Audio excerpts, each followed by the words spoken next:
നമുക്കറിയാം പതിപോലെ നമ്മുടെ ദെക്കാർത്തെ പറഞ്ഞ I think therefore I am. പിന്നീട് റസൽ അതിന് ബീറ്റ് ചെയ്യുന്ന ഒരു word I am therefore I am thinking എന്ന വേർഡ്സ്. അതിനുശേഷം കാലത്തിന് അനുയോജ്യമായ അതോടൊപ്പം തന്നെ ഈ വർക്കുകളെ പ്രതിനിധീകരിക്കുന്ന ഒരു ടൈറ്റിലാണ് I am thinking therefore I am confused എന്ന ഒരു ടൈറ്റിൽ.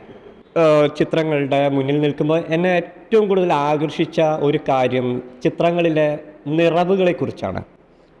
അത് പ്രകൃതിയുടെ നിറവുകളാണെങ്കിലും മനുഷ്യനിർമ്മിതമായ കെട്ടിടങ്ങളുടെയും മറ്റ് നിർമ്മിതികളുടെയൊക്കെ ഒരു നിറവ് ഈ ചിത്രങ്ങളിൽ നമുക്ക് കണ്ടെത്താൻ കഴിയും. പ്രകൃതിയുടെ നിറവുകൾ നമ്മെ കൂടുതൽ ആഴത്തിലേക്ക് ആകർഷിക്കുമ്പോൾ മനുഷ്യനിർമ്മിതമായ കെട്ടിടങ്ങളുടെയും നഗരങ്ങളുടെയും നിറവുകൾ നമ്മെ അതിൽ നിന്ന് ആട്ടിയകറ്റുന്ന ഒരു പ്രതീതിയാണ് എനിക്ക് ആദ്യമായി തന്നെ ഈ ചിത്രങ്ങളിൽ നിന്ന് അനുഭവിക്കാൻ കഴിഞ്ഞത്.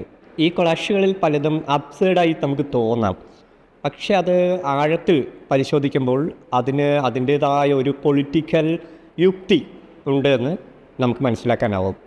റാസി സാറിൻ്റെ ചിത്രങ്ങളെക്കുറിച്ച് മറ്റൊരു കാര്യം പറയുകയാണെങ്കിൽ അതിൻ്റെ പെർഫെക്ഷൻ, അത് ലോകത്തിലെ ഏതൊരു മഹാനായ ആർട്ടിസ്റ്റിനുമൊപ്പം നമുക്ക് പ്ലേസ് ചെയ്യാൻ പറ്റുന്ന ഒരു പെർഫെക്ഷൻ, ഒരു ധ്യാനാത്മകത, ഒരു മെഡിറ്റേറ്റീവ് ലെവൽ ഈ പെയിൻറ്റിങ്സിലെല്ലാം തന്നെ എനിക്ക് കാണാൻ കഴിഞ്ഞു.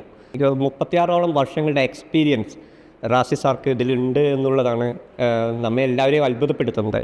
അദ്ദേഹത്തിൻ്റെ ഇന്നെങ്കിലും അത് പ്ലേസ് ചെയ്യപ്പെട്ടില്ല എങ്കിൽ നമ്മെപ്പോലുള്ളവർക്ക് ആർട്ടിനെ ആസ്വദിക്കുന്ന അത് കാണാൻ ഇഷ്ടപ്പെടുന്ന ഒരു തലമുറയ്ക്ക് വലിയൊരു നഷ്ടമായിരിക്കും. എന്തായാലും ഇത്തരമൊരു പ്ലേസിങ് എന്തുകൊണ്ടും ഇന്ത്യയിൽ വളരെയധികം അനിവാര്യമാണെന്നാണ് എൻ്റെ ഒരു അഭിപ്രായം.